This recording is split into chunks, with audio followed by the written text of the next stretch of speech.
Bournemouth and Barnet and back again. I'd like to thank Brenda for the fantastic cake that she's prepared. Yeah, put your hands together.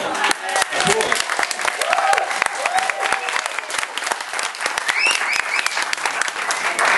I'd like to thank Wendy for the decorations, the flowers, the centerpieces, the advice and the generous offers of delicious food and drink no matter what hour of the day or night. Put your hands together, please.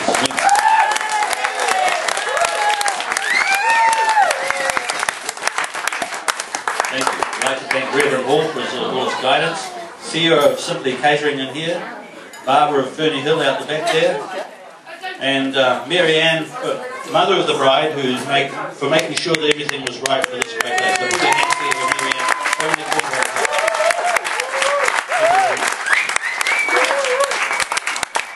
Also, I'd like to especially publicly thank Martin and Wendy for having Kelsey in your house for the past 17 months. Your hospitality exceeds all expectations. So, give them a hand, please, ladies and gentlemen.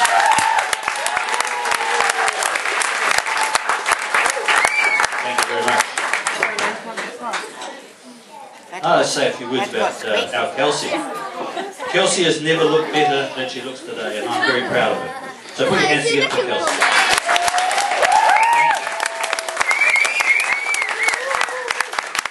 Now I can tell a little bit more about Kelsey. You've seen her for the past 17 months and you know more about her over the past 17 months than we do. But we know all the rest, so I'll tell you about Kelsey. Kelsey was born September 30th, 1987 in Hastings, New Zealand. You know that she's a New Zealander. She was always a very bright, active little girl who took delight in everything, especially the fun things that her mum, Mary Ann, did with her. Like making pretend houseboats out of clothes racks. Now, since we've been here, we've seen real houseboats, so we know what a houseboat is now. So, remember when she started primary school? She attended St Mary's Catholic Primary School in Hastings. She was very excited the day before she went to school. I remember her packing up her bag with all the school things and marching around the house for an hour or so beforehand when she should have been going to bed. Then I remember what she was like the day after the first day of school. She was not very happy, very tired and grumpy, and she told us off for putting her in that place. So that was her first day at school. At an early age, Kelsey became an avid reader of all sorts of stuff. She read Babysitters Club books, Trixie Belden books, Stephen King, Harry Potter, all of them, Frank McCourt, Marion Keyes, and many, many more. She got me into reading some of the books that she read. And that's, I don't know if you know, Angela Ashes by Frank McCourt, the great Irish writer. So, Mary Ann and I probably started this off by reading to her so much that she could recite whole books from memory. I remember one book was called The Caboose Who Got Loose. It was a long poem, and we read it so often that Kelsey could actually recite it before I read it to her. And she's only, 2 or 3 years old. Kelsey grew up with her cousin Amy, who was Mary Ann's sister's eldest daughter. At one time, about the time when the Spice Girls were popular, remember the Spice Girls? Yes, remember the Spice Girls? Okay, Kelsey and Amy created this club called the British Babes Club. I don't know really what they did, but they were keen on British babes. So now Kelsey is living in Britain, so I think that's sort of, I don't know, ironical or whatever it is. Now, Kelsey became a drinker. Kelsey is a drinker. Yes, she became a drinker at an early age. Maybe because of school, I don't know. But it's around about the time she started Hastings Girls High, we had a bottle of bootleg vodka in the cupboard. Bootleg, I mean that the brother of a person I worked with started making this moonshine vodka and selling it. And so out of the goodness of my heart I went and bought a bottle. Looked at it, didn't really want to drink because I thought it was dangerous, so I put it in the cupboard and it stayed there for years. Anyway, Mary Ann one time noticed that the water level on the bottle of vodka seemed to be slipping down. We weren't drinking it, so she did some research and found that Kelsey was drinking it.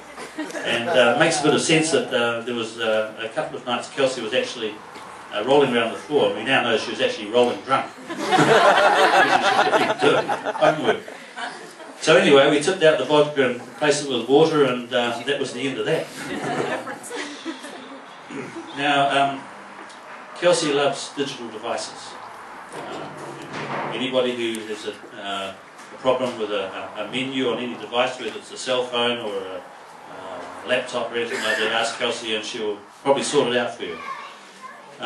She bought her first cell phone by saving up her pocket money, and then she had a whole series of other cell phones after that.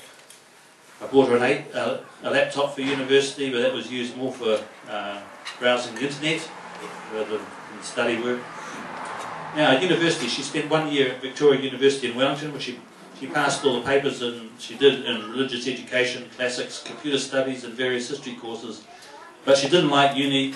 She was very lonely there, so she called it quits after 1 year. She worked at an apple pack warehouse in Hastings for the season. I don't know what you do here with picking fruit. Down over there, it's all seasonal. We pick the fruit around about during the summer, and then you pack the fruit into the winter, and then you prune the trees after that, and then it goes on like that. But anyway, Kelsey worked in the pack house for about 3 months. Then she got a job as a cleaner and a receptionist at Lodge in the City Backpackers in Wellington, and that's where she met Ant. I was also at Lodge in the City when I met Ant. He was the English guy with the long, wavy hair with dark, flashing eyes who Kelsey was keen on. This is Ant. Time for applause. Round of applause for Ant.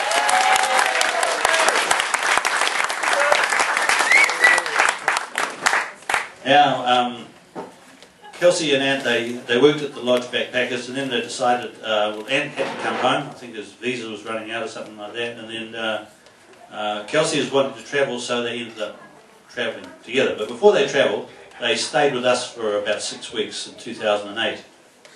And now I'm possibly not as generous as Martin and Wendy, because that I said that while they were staying with us, they had to pay board, and if they didn't have any money, they had to work. So I had them working for me.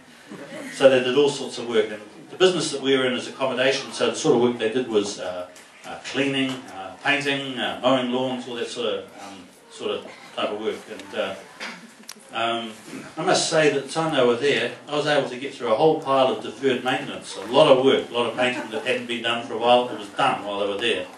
And then once they left, I have to say that I missed them, because the places went back to not exactly how they were, but they went back, and the properties missed them too. So,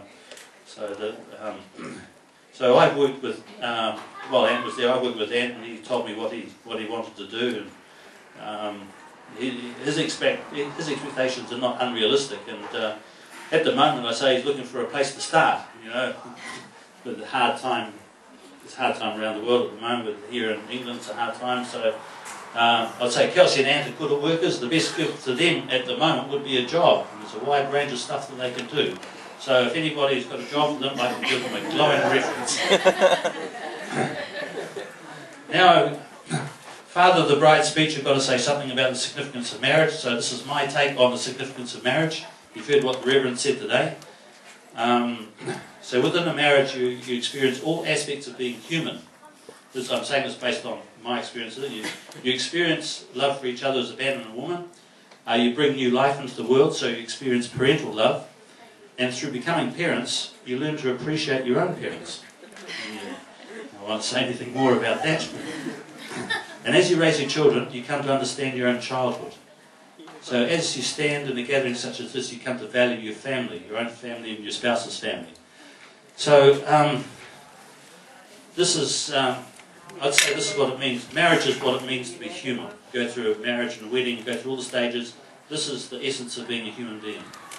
And Ant and Kelsey chose to marry at St John the Baptist Church. It doesn't really matter, now they chose to marry at the church, it doesn't matter what denomination really the church was, but I'm impressed that they both chose to include God in their marriage. And